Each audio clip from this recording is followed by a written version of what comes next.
Hello दोस्तों, नमस्कार। मैं आशु त्रिपाठी आप सबके साथ न्यूज चक्र में फिर एक बार जोड़ता हूँ।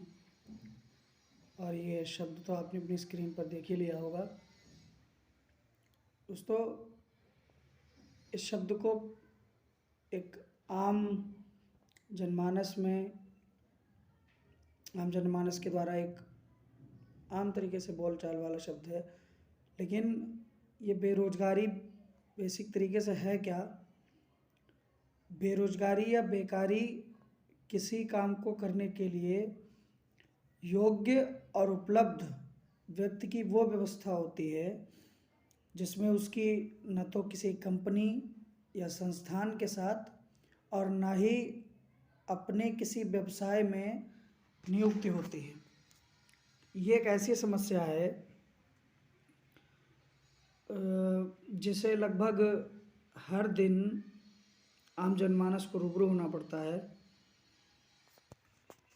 दोस्तों, मैं आपको बताता हूँ कि दिसंबर 2021 तक भारत में बेरोजगारों की संख्या 5.3 करोड़ रही। इनमें महिलाओं की संख्या 1.7 करोड़ थी। घर बैठे लोगों में उनकी संख्या अधिक है, जो लगातार काम खोजने का प्रयास कर रहे हैं। CMIE के अनुसार अगर हम माने तो लगातार काम करने की तलाश करने के बावजूद बेरोजगार बैठे लोगों को जो आंकड़ा उनका आया है वो बड़ा ही चिंताजनक है। कोरोना महामारी के चलते जो बेरोजगारी की समस्या थी वो और गंभीर हो गई। एक हालिया रिपोर्ट के अनुसार देश में 5 करोड़ से ज़्यादा बेरोजगारों की संख्या हो गई है।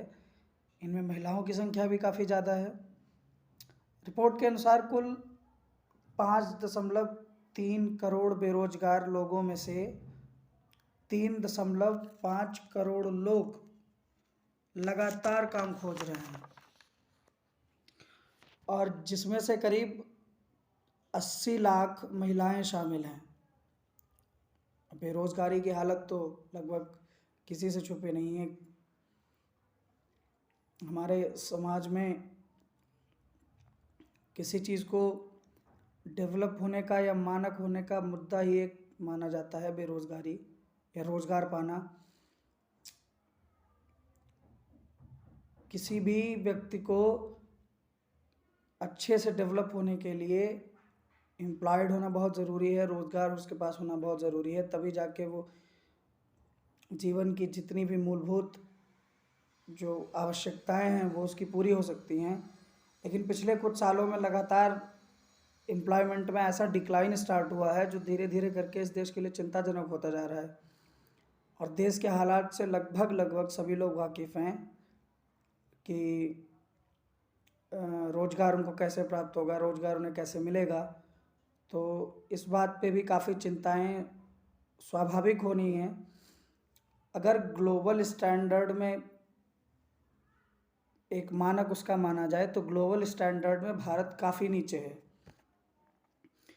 अगर वर्ल्ड बैंक के हिसाब से माने तो वैश्विक स्तर पर रोज़गार मिलने की दर महामारी से पहले 58% थी, जबकि कोविड आने के बाद 2020 में दुनिया भर में 55% लोगों को रोज़गार मिल रहा था, जबकि भारत में इसी रोज़गार का प्रतिशत 43% तक था।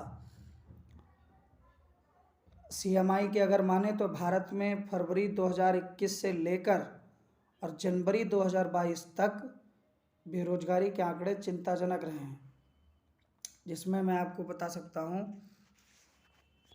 फरवरी 2021 में 6.89% जो बेरोजगारी के आंकड़े रहे हैं वो, मार्च 2021 में 6.50%, अप्रैल 2021 में 7.97%, मई में 11.84%, जून में 9.17%, जुलाई 2021 में 6.96%, अगस्त में 8.32%, सितंबर में 6.86%, अक्टूबर में 7.74%, नवंबर में 6.97%, दिसंबर 2021 में 7.91%, जिसका आंकड़ा मैंने अभी आपको ऊपर बताया कि लगभग 5 करोड़ लोग बेरोजगार हैं। उनमें से 3.5 करोड़ लोग रोजगार जो है वो लगभग प्रतिदिन ढूंढते हैं,